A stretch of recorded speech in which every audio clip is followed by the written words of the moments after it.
এই 12টা কেবল কোথা থেকে আসছে, কি কাজে আসছে, কোনটা কোন কাজে, সেটাই দেখাবো।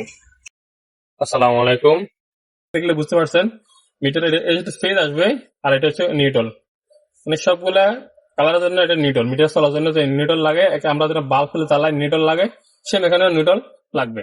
এটা নিউট্রাল আসবে কোথা থেকে? এই যে বাসবার থেকে। নিউট্রাল যে বাসবার আছে, নিউট্রাল বাসবার কিন্তু সুইচ থাকে না, বাসবার ডাইরেক্ট কমন। তো এই বাসবার থেকে একটা ব্ল্যাক এখান থেকে নিয়ে দিতে হবে মিটারে। 10 নম্বর চলে গেছে, 11 নম্বর। 11 নম্বর আশা করতে দেখেন, 11 নম্বর আসবে আউট গোয়িং এর হেড থেকে।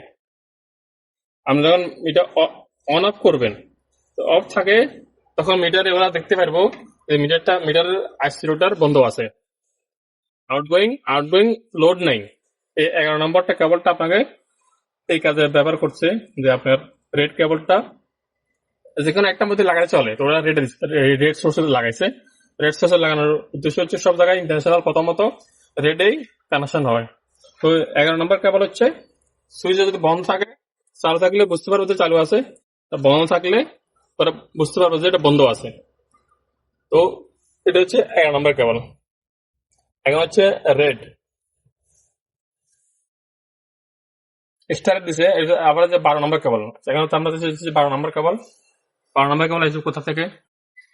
এখানে 11 নম্বর কেবল দেওয়া হয়েছে আইসোলেটরের আউটসাইডে।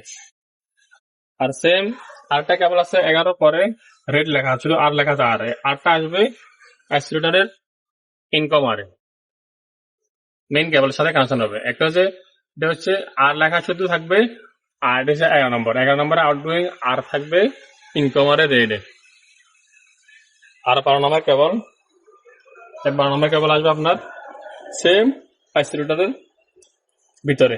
ওরা ওখান থেকে দেওয়া থাকে কোম্পানি থেকে, 12 নম্বর কেবল আইসোলেটরের ভিতরে এখানে আসছে। যারা ইলেকট্রিক্যাল কাজ করবেন, মিটার বোর্ডের কাজ করবেন, তাদের জন্য খুবই গুরুত্বপূর্ণ।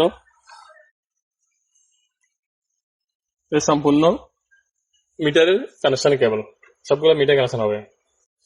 যারা ইলেকট্রিক্যাল কাজ করেন তাদের কাছে শেয়ার করবেন, যারা বুঝতে পারে কোন কেবল কোথায় কানেকশন হবে। ধন্যবাদ।